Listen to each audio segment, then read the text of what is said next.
ملګرو د هر حاجت پوره کېدو لپاره او هر دعا قبلېدو لپاره صرف د بسم الله الرحمن الرحیم د آسان ختم تاسو وکئ. دې پسې چې کوم مقصد لپاره کوم حاجت لپاره تاسو د الله رب العزت نه دعا وغواړئ کنه ان شاء الله تاسو دغه دعا به ضرور قبلېږي، تاسو دغه مقصد او دغه حاجت به ضرور پوره کېږي. صحیح شو جی؟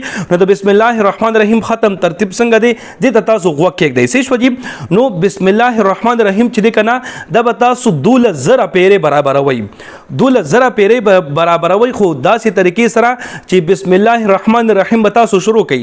چې کله بسم الله الرحمن الرحیم تاسو 1000 پیرې برابر کړئ، ورپسې به یو پیره تاسو درود شریف ووایئ او د خپل مقصد لپاره د خپل حاجت لپاره به د الله رب العزت نه بیا دعا وغواړئ. ټیک شو؟ دې پسې به بیا تاسو بسم الله الرحمن الرحیم شروع کړئ. بیا چې دا 1000 پیرې برابر شي کنه یعنی 2000 پیرې برابر شي، بیا به تاسو یو پیره درود شریف ووایئ د مونځ والا او ورپسې به د خپل مقصد لپاره د خپل حاجت لپاره د الله رب العزت نه دعا وغواړئ. ټیک شو؟ دې پسې به بیا تاسو بسم الله الرحمن الرحیم شروع کړئ چې بیا 1000 پیرې برابر شي یعنی 3000 پیرې بیا برابر شي، بیا به یو پیره تاسو درود شریف ووایئ او د خپل مقصد لپاره د خپل حاجت لپاره به د الله رب العزت نه بیا تاسو دعا وغواړئ. مطلب دا چې هر 1000 پیرې برابرېږي کنه یو پیره به بیا درود شریف تاسو وایئ او خپل مقصد لپاره خپل حاجت لپاره به د الله رب العزت نه تاسو دعا غواړئ.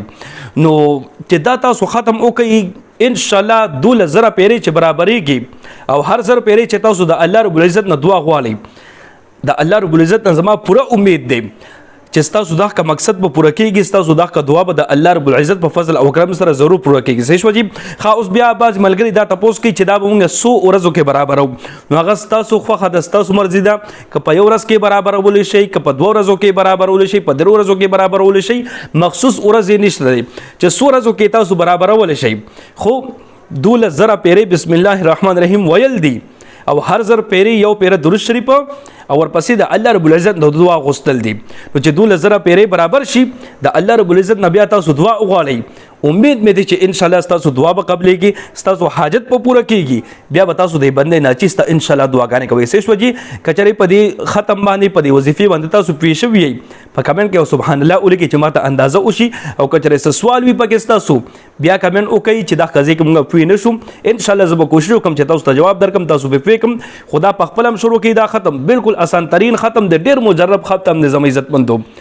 نو خپل هم شروع کوي او نور مسلمانانو سره د ثواب پنیت باندې دا ویډیو هم ډیره شیر کوي چې هغه هم دا ختم او دا وظیفه شروع کی نو هغه به تاسو ته دعاګانې کوي. الله رب العزت مخشاله باد ساتم دعاګانې کوي، دعاګانې وکړو. الله پامان.